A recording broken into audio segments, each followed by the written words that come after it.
देखो जी ये गल हैगी है असी छोटे सां दे ये जिसले ये जेड़े ढोडे पिंड वाले मामे सी मेरे उत्थे सारे नानके ने मेरे लंबरदार वो सारे उठ के ते जदों इत्थे साडे कोल साडे पिंड आ गए ना इन्हां दा पिंड थोड़ा जिहा परां सी साडा उरा सी उन्हां जगों साडी हवेली च लिया के समियान सट्टिया ते बंदे आए सारे वो मैं तो एडे सारिਆਂ ਨੂੰ ਤਾਂ ਵਾਕਫ ਵਿਰਲੇ ਵਿਰਲੇ ਨੂੰ ਜਾਣਦੇ ਸਾਂ ਉਹ ਲਿਆ ਕੇ ਸमियान ਸਾਡੇ ਘਰ ਸਿੱਟੀ ਜਾਣ ਤੇ ਉਹ ਅਸੀਂ ਵੇਖੀਏ ਵੀ ਇਹ ਉਹ ਸਾਡੀ ਮਾਂ ਆ ਰਹੀ ਸੀ ਜਿਹੜੇ ਸਾਡੇ ਅੱਬੇ ਹਰੀ ਸੀ ਉਹਨਾਂ ਨੂੰ ਜੱਫੀਆਂ ਪਾ ਪਾ ਕੇ ਮਹਿਣ ਤੇ ਨਾਲੇ ਰੋਵਣ ਉਹ ਅਸੀਂ ਖੜੇ ਵੇਖੀ ਜਾਈਏ ਵੀ ਕੀ ਮੰਜ਼ਰ ਹੈ ਉਹ ਵੇ ਅੱਧੀ ਰਾਤ ਹੋਈ ਨਾ ਕਿ ਸੜੇ ਉਹ ਤੋਂ ਪਹਿਲਾਂ ਆਟੇ ਉਟੇ ਪੁੱਜਣ ਲੱਗ ਪਏ ਨਾਨਕੇ ਸੀ ਸਾਡੀ ਮਾਈ ਦੇ ਭਰਾ ਸੀ ਸਾਰੇ ਉੱਥੇ ਸਾਰੀਆਂ ਜਣੀਆਂ ਇਕੱਠੀਆਂ ਹੋ ਗਈਆਂ ਉਹਨਾਂ ਆਟਾ ਗੁੱਦਾ ਤੇ ਰੋਟੀਆਂ ਪਕਾਈਆਂ ਰੋਟੀਆਂ ਪਕਾ ਕੇ ਤਾਂ ਫਿਰ ਬੰਨੋ ਵੀ ਸमियान ਬੰਨੋ ਸमियान ਬੰਨ ਲਿਆ ਉਹ ਵੀ ਨਾਲ ਸਾਡੇ ਟੁਰ ਪਏ ਤੇ ਅਸੀਂ ਵੀ ਇਕੱਠੇ ਟੁਰ ਅੱਗੋਂ ਆਏ ਜੇ ਕਿ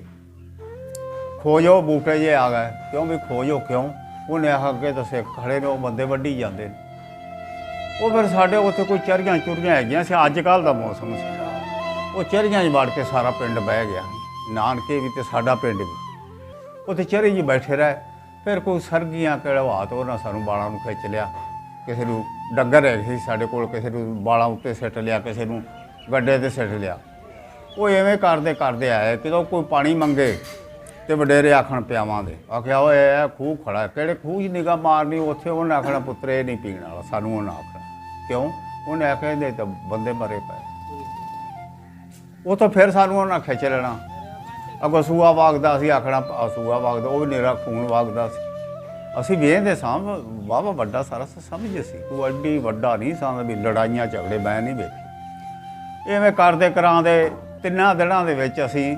ਕਸੂਰ ਵਾਲੇ ਬਾਰਡਰ 'ਤੇ ਆਏ ਸਾਂ ਦੇ ਕਿਹੜਾ ਵੱਜਦਾ ਹੈ ਗੰਡਾ ਸਿੰਘਾਂ ਤਿੰਨਾਂ ਦਿਨਾਂ ਵਿੱਚ ਸਾਣੀ ਪੰਧ ਤਾਂ ਥੋੜ੍ਹਾ ਸੀ 5-7 ਮੀਲ ਪੰਧ ਸੀ ਸਾਰਾ ਜਿਹੜਾ ਰਾਤ ਨੂੰ ਕਰਦੇ ਸੀ ਦਿਨੇ ਨਹੀਂ ਕਰਦੇ ਸੀ ਕੋਈ ਕਮਾਦਾਂ ਨੂੰ ਵੜ ਜਾਂਦਾ ਕੋਈ ਕਿਵੇਂ ਸਿਰ ਧੋਣ 'ਤੇ ਜਦੋਂ ਕਿਤੇ ਅਸੀਂ ਰੋਮਣਾ ਰਾਮਣਾ ਤੇ ਉਹ ਸਾਡੇ ਵਾਲਦ ਸਾਹਿਬ ਜਾਮੀ ਜਾਂ ਹੋਰ ਸਾਰੇ ਜਿਹੜੇ ਉਹਨਾਂ ਆਖਣਾ ਕੀ ਗੱਲ ਭੁੱਖ ਲੱਗੀ ਉਹਨਾਂ ਆਖਣਾ ਚੰਗਾ ਜਾਂਦੇ ਆ ਉਹਨਾਂ ਇੱਕ ਦੋ ਜਣਿਆਂ ਨੇ ਉੱਪਰੇ ਵਾਜਾ ਬਦਲ ਬੁਦਲ ਤੇ ਪਿੰਡ ਨੂੰ ਵੜ ਜਾਣਾ ਉਹਨੇ ਸਾਡੇ ਵਾਸਤੇ ਕਿਤੋਂ ਆਟਾ ਕਿਤੋਂ ਉਰਾਂ ਪਰਾਂ ਕਿਤੇ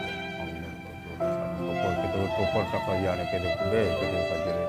ਉਹ ਅਸੀਂ ਖਾਂਦੇ ਆਏ ਉਹ ਇਵੇਂ ਕਰਕੇ ਜਦੋਂ ਅਸੀਂ ਹੈੜ 'ਤੇ ਆ ਗਏ ਨਾ ਅੱਗੇ ਉਹ ਬੰਦੇ ਮਾਰੀ ਜਾਣ ਸਾਡੇ ਵੀ ਜਿਹੜੇ ਸੀ ਰਾਤ ਹੈਗੀ ਸੀ ਕੋਈ ਸਰਗੀ ਵੇਲਾ ਸੀ ਕਿ 2 ਵਜੇ ਮੈਨੂੰ ਐਡਾ ਪਤਾ ਨਹੀਂ ਉਹਨਾਂ ਫਿਰ ਸਾਨੂੰ ਮੋੜ ਲਿਆ ਪਰਾਂ ਜਾ ਕੇ ਬੂਟੇ ਹੈਗੇ ਸੀ ਅਤੇ ਕਮਾਦ ਹੈਗੇ ਸੀ ਉੱਥੇ ਜਾ ਕੇ ਉੱਥੇ ਕੋਈ 200 ਜੋਈ ਸੀ ਉੱਥੇ ਅਸੀਂ ਲੁੱਕ 'ਤੇ ਬੈਠੇ ਰਹੇ 2 ਦਿਨ ਅੰਦਰ ਵਿੱਚ ਭੁੱਖੜ ਪਾਣੀ ਉੱਥੋਂ ਜਿਸ ਵੇਲੇ ਕੋਈ ਥੋੜ੍ਹਾ ਜਿਹਾ ਫਰਕ ਹੋਇਆ ਜਾਂ ਕੀ ਮਸਲਾ ਹੋਇਆ ਤਾਂ ਉਹਨੇ ਆਖਿਆ ਲੈ ਵੀ ਨਾ ਪੁਲ ਖਾਲੀ ਹੋ ਇਹ ਫਿਰ ਉੱਥੋਂ ਦੀ ਉਰਲੇ ਪਾਸੇ ਟੱਪ ਪਾ ਮਾਲ ਉਹਨਾਂ ਨੇ ਖੋਹ ਲਿਆ ਜਿਹੜੇ ਪਿਛਾਂ ਸੀ ਨਾ ਜਿਹੜੇ ਡੰਗਰ ਲਈ ਆਉਂਦੇ ਸਨ ਸਾਡੇ ਕੋਲ 2 ਮਹੀਂ ਸੀ 2 ਬਲ ਸੀ ਸਾਰੇ ਖੋਹ ਲਏ ਬੰਦੇ ਡਰਦੇ ਛੱਡਦੇ ਭਾਵੇਂ ਦੂਰੋਂ ਆਵਾਜ਼ ਮਾਰਦੇ ਸੀ ਵੀ ਛੱਡ ਦਿਓ ਡੰਗਰ ਤੇ ਸਾਡੇ ਬੰਦੇ ਛੱਡ ਦਿੰਦੇ ਸੀ ਨਹੀਂ ਲੱਕੜ ਨਹੀਂ ਸੋਟਾ ਨਹੀਂ ਲੈਣਾ ਨਹੀਂ ਉਹਨਾਂ ਕੋਲ ਕੁੜੀਆਂ ਬਰਛੀਆਂ ਤੇ ਉਰਾਂ ਉਹਨਾਂ ਲਾਲਾ ਫਿਰ ਮਾਲ ਡੰਗਰ ਖੋਹ ਲਿਆ ਉੱਥੋਂ ਅਤੇ ਜਿਹੜੇ ਸਾਡੇ ਪਿੰਡ ਵਾਲੇ ਅਤੇ ਇਹਨਾਂ ਦੇ ਪਿੰਡ ਵਾਲੇ ਸੀ ਨਾ ਦੋਵੇਂ ਪਿੰਡ ਇਹ ਅਮਨ ਮਾਨ ਹੀ ਆ ਗਏ ਨੇ ਇੱਕ ਬਲਿੰਦੇ ਮੂਸੇ ਦਾ ਪਿਓ ਰਿਹਾ ਸੀ ਅਤੇ ਈਸਾ ਰਿਹਾ ਸੀ ਖਬਰੇ ਕਿ ਇਵਰੇ ਦਾ ਪਿਓ ਉਹ ਗੱਲ ਕਰਦੇ ਨੇ ਔਰ ਉੱਧਰੋਂ ਤੁਹਾਡਾ ਪਿੰਡ ਵੀ ਅਤੇ ਸਾਡਾ ਪਿੰਡ ਅਮਨ ਮਾਨ ਆ ਗਏ ਸਾਡੇ ਪਿੰਡੋਂ ਇੱਕ ਜਲਾਈ ਰਹੇਗੀ ਸੀ ਉੱਥੇ ਉਹ ਜੱਟਾਂ ਨਹੀਂ ਆਉਣ ਦਿੱਤੀ ਸੀ ਸਾਡੇ ਪਿੰਡੋਂ ਇੱਕ ਜਲਾਈ ਸੀ ਉਹ ਨਹੀਂ ਆਉਣ ਦਿੱਤੀ ਸੀ ਉਹਨਾਂ ਸਾਡੇ ਬੰਦਿਆਂ ਬਤੇਰੇ ਉਹਨਾਂ ਨੇ ਤਰਲੇ ਤੁਰਲੇ ਕੀਤੇ ਨਹੀਂ ਇਹ ਜਿਹੜਾ ਮੇਰਾ ਮਾਮਾ ਸੀ ਉਹ ਹੈੜ ਤੋਂ ਟੱਪਣ ਲੱਗਾ ਅਤੇ ਉਹ ਇਹਨਾਂ ਨੇ ਪਿਛਾਂ ਕਿਤੇ ਇੱਕ ਹੈਗਾ ਸੀ ਤੇਰਾ ਦਾਦਾ ਹੀ ਲੱਗਦਾ ਨਾਨਾ ਕਰ ਲੈ ਸਮਾਨ ਇੱਕ ਮੇਰਾ ਮਾਮਾ ਫਰੀਦਾ ਇੱਕ ਮਾਮਾ ਲੱਖਾ ਤੂੰ ਵੀ ਕਿਤੇ ਸੁਣੀ ਹੋਵੇ ਦੀ ਹਿਸਟਰੀ ਇਹਨਾਂ ਨੇ ਜੱਟ ਮਾਰਿਆ ਸੀ ਉਹ ਜੱਟ ਅੱਗੇ ਇੱਥੇ 2 ਜਣੇ ਖੜੇ ਇਹਨਾਂ ਦੀ ਪੜਤਾਲ 'ਚ ਫਿਰ ਦੂਜੇ ਸਾਰੇ ਟੱਪ ਗਏ ਅਤੇ ਇਹ 2 ਬੰਦੇ ਨਿਖਲ ਨੁਖਲ 'ਤੇ ਗਏ ਇਹ 7ਵੇਂ 8ਵੇਂ ਦਿਨ ਪਿੱਛੋਂ ਆਏ ਸੀ ਅਤੇ ਜਾਣੀ ਉਹ ਸੀ ਨਾ ਜਿਹਨਾਂ ਦਾ ਬੰਦਾ ਮਾਰਿਆ ਸੀ ਉਹਨਾਂ ਦੇ ਇਹ ਉਹਨਾਂ ਦੇ ਨਾਲ ਸੀਰੀ ਸੀ ਤਾਂ ਉਹਨਾਂ ਨੇ ਕੋਈ ਉਰਾਂ ਪਰਾਂ ਕੀਤੀ ਇਹ ਮਾਮਾ ਫਰੀਦਾ ਵੀ ਹੋ ਜਾ ਸੀ ਉਹ ਤੇਰਾ ਦਾਦਾ ਨਾਨਾ ਉਹ ਵੀ ਹੋ ਜਾ ਵੇਖਿਆ ਸੀ ਅਸੀਂ ਇੱਥੇ ਬੈਠੇ ਦਾ ਵੇਖਿਆ ਸੀ ਨਾ ਉਹ ਫਿਰ ਇਹ 16-17 ਦਿਨਾਂ ਪਿੱਛੋਂ ਮੇਰਾ ਮਾਮਾ ਤਾਂ ਆਇਆ, ਤੇ ਉਹਦਾ ਮੈਨੂੰ ਨਹੀਂ ਪਤਾ, ਉਹ ਭਾਈ ਸ਼ੁਰੂ ਰਹਿੰਦੇ ਸੀ ਵੀ ਉਹ ਕਿੰਨਿਆਂ ਦਿਨਾਂ ਪਿੱਛੋਂ ਆਇਆ। ਉਹ ਮੇਰਾ ਮਾਮਾ ਜਿਹੜਾ 16-17 ਦਿਨਾਂ ਪਿੱਛੋਂ ਆਇਆ, ਲੁੱਕ ਤੇ ਕਿਸੇ ਦੇ ਮਾਲ ਮੂਲ ਚ ਰਲ ਰੂਲ ਤੇ ਮਾਮਾ ਲੱਖਾ ਸੀ, ਉਹ ਇਹ ਜਿਹੀ ਸੀ। ਤੇ ਫਿਰ ਅਸੀਂ ਇੱਧਰ ਆ ਗਏ। ਇੱਧਰ ਵੀ ਆਏ ਜਿਸ ਵੇਲੇ ਟੱਪੇ ਆ ਉਹਨਾਂ ਨੂੰ, ਉਸ ਵੇਲੇ ਮੰਗ ਤੇ ਟੂੜੇ ਖਾਦੇ ਰਹੇ। ਕੋਈ ਵਾਕ ਵੀ ਨਹੀਂ ਸੀ, ਕੋਈ ਵੱਡਿਆਂ ਦੀ ਨਹੀਂ, ਕੋਈ ਛੋਟਿਆਂ ਦੀ ਨਹੀਂ, ਲੈਣਾ ਨਹੀਂ ਦੇਣਾ, ਕਿਸੇ ਪੱਠ ਤੇ ਜਾ ਪਾਉਣਾ। ਬੰਦਿਆਂ ਨੇ ਜਾਣਾ, ਜਨਾਨੀਆਂ ਨਹੀਂ ਜਾਂਦੀਆਂ ਸੀ। ਬੰਦਿਆਂ ਨੇ ਜਾਣਾ ਵੀ ਅਸੀਂ ਜਾਂਦੇ ਹਾਂ, ਪੱਠ ਤੇ ਗਈਆਂ ਜੜੀਆਂ ਜਾਂ ਤਾਂ ਦੂਰ ਲੱਗਾ ਖੜਾ, ਉੱਥੋਂ ਉਹਨਾਂ ਆਉਣ ਤੇ ਗੱਲ ਕਰਨੀ, ਅੱਜ ਇੰਨਾ ਅਸੀਂ ਉਹਨਾਂ ਰੋਟੀਆਂ ਫਲਾਣੇ ਨੇ ਦਿੱਤੀਆਂ ਨੇ, ਆਹ ਫਲਾਣੇ ਨੇ ਦਿੱਤੀਆਂ ਨੇ, ਆਹ ਦਾਣੇ ਦਿੱਤੇ ਨੇ, ਆਹ ਤੰਬਾਕੂ ਦਿੱਤਾ, ਕੋਈ ਉੱਪਾ ਵੀ ਪੀਂਦੇ ਸੀ ਵਡੇਰੇ। ਬੜੀਆਂ ਮੁਸ਼ਕਿਲਾਂ ਨਾਲ ਇੱਥੋਂ ਦਾ ਹੀ ਆ। ਅਸੀਂ ਛੋਟੇ ਸਾਨੂੰ ਪਾਣੀ ਨਹੀਂ, ਸਾਡੇ ਵਾਲਦ ਸਾਹਿਬ ਨੇ ਜਾਂ ਮਾਈ ਨੇ ਜਾਂ ਭੈਣਾਂ ਭਰਾਵਾਂ ਨੇ ਕਿਸੇ ਨੇ ਸਾਨੂੰ ਪਾਣੀ ਪੀਣ ਨੂੰ ਨਹੀਂ ਟੱਕਰਦਾ, ਪਾਣੀ ਨਹੀਂ ਟੱਕਰਦਾ। ਤੇ ਪਿੰਡਾਂ ਨੂੰ ਡਰਦੇ ਨਹੀਂ ਵੜਦੇ ਸੀ, ਬਹਿ ਜਾਣਾ ਚਰੀਆਂ ਚੁਰੀਆਂ ਹੀ ਲੁੱਕ ਤੇ, ਜਦੋਂ ਅੱਗਾ ਪਿੱਛਾ ਹੋਣਾ ਤੇ ਲੁੱਕ ਲੱਕ ਤੇ ਦੋ ਚੌ ਜਾਣਾ ਮਾਰਨਾ ਗੇੜਾ, ਕਿਸੇ ਨੂੰ ਟੱਕਰ ਜਾਣਾ। ਜਿਹਨੂੰ ਟੱਕਰ ਜਾਣੇ, ਕੋਈ ਦੋ ਮੁੰਡੇ ਵੱਧ ਟੱਕਰ ਜਾਣੇ, ਉਹਨੇ ਤੈਨੂੰ ਆਖਣਾ ਲੈ ਫਾੜਾ ਬਾ ਤੇਰੇ ਬਾਲ ਪੈ ਰੋਂਦੇ ਨੂੰ ਉਹਨਾਂ ਨੂੰ ਪਾ। ਅਸੀਂ ਵੇਖੀ ਜਾਏ ਜੀ ਸਾਡਾ ਇੱਥੇ ਆ ਗਏ ਤਾਂ ਸਾਨੂੰ ਇੱਥੇ ਕੋਈ ਕਿਹੜਾ ਕੁਛ ਦਾਣੇ ਟੱਕਰਦਾ ਜਾਂ ਕੋਈ, ਸਾਡੇ ਇੱਥੇ ਵੀ ਵਡੇਰੇ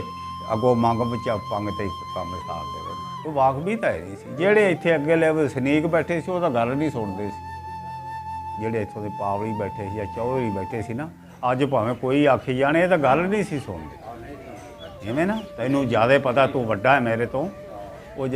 ਉਹ ਫਿਰ ਕੋਈ ਰੱਬ ਨੇ ਬਹਾਨਾ ਬਣਾਇਆ, ਕੋਈ 2 ਸਾਲ ਐਵੇਂ ਗੁਜ਼ਰ ਗਏ, ਨਾ ਕੋਈ ਪੈੜੀ ਨਾ ਦੱਸਾ, ਕੋਈ ਆਖਿਆ ਉਹ ਕਿੱਲਾ ਬੀਜ ਲਓ। ਤੇ ਜਿਹੜੇ ਇੱਥੋਂ ਵਾਲੇ ਬੈਠੇ ਸੀ ਉਹ ਆਂਦੇ ਸੀ ਇਹ ਕਿੱਲਾ ਸਾਡਾ ਹੈ। ਕਮਾਦ ਜਿੰਦਾ ਹੀ ਖੜਾ ਹੈ ਉਹ ਸਾਨੂੰ ਨਹੀਂ ਟੱਕਰਨਾ, ਕਣਕ ਜਿੰਦਾ ਹੀ ਪੱਕੀ ਖੜੀ ਸਾਨੂੰ ਨਹੀਂ ਟੱਕਰੇ। ਸਾਨੂੰ ਵਿਹਲੀਆਂ ਹੀ ਟੱਕਰੀਆਂ 5-6 ਸਾਲਾਂ ਪਿੱਛੋਂ ਸਾਡਿਆਂ ਵਡੇਰਿਆਂ ਨੂੰ। ਅਸੀਂ ਤਾਂ ਵੇਂਦੇ ਹੀ ਰਹੇ ਹਾਂ ਕੋਕੇ ਤਸ। ਇਹ ਗੱਲ ਫਿਰ ਇੱਥੇ ਆ ਗਏ ਨੇ ਜਿਸਲੇ ਇੱਥੇ ਕੋਈ ਪੈੜੀਆਂ ਪੂਈਆਂ ਪਈਆਂ, ਲੋਕ ਮਾੜੀ ਜਿਹੀ ਨਿਸ਼ਾਨਦੇਹੀ ਹੋਈ ਵਡੇਰਿਆਂ ਨੂੰ, ਉਹਨਾਂ ਨੇ ਫਿਰ ਘੁਆਲ ਹੋਲ ਖੜੇ ਕਰਕੇ ਬਾਅਦ ਦੇ ਵਿੱਚ ਇਹ ਕਿ ਟਾਈਮ ਨਾ ਟੱਪੇ, ਇੱਕੇ ਵਾਰੀ ਕਿੱਥੋਂ ਨਾ ਕਿਸੇ ਕੋਲ ਲੀੜਾ, ਉਹ ਵੀ ਖੁੱਸ ਗਏ, ਭਾਂਡੇ ਵੀ ਖੁੱਸ ਗਏ,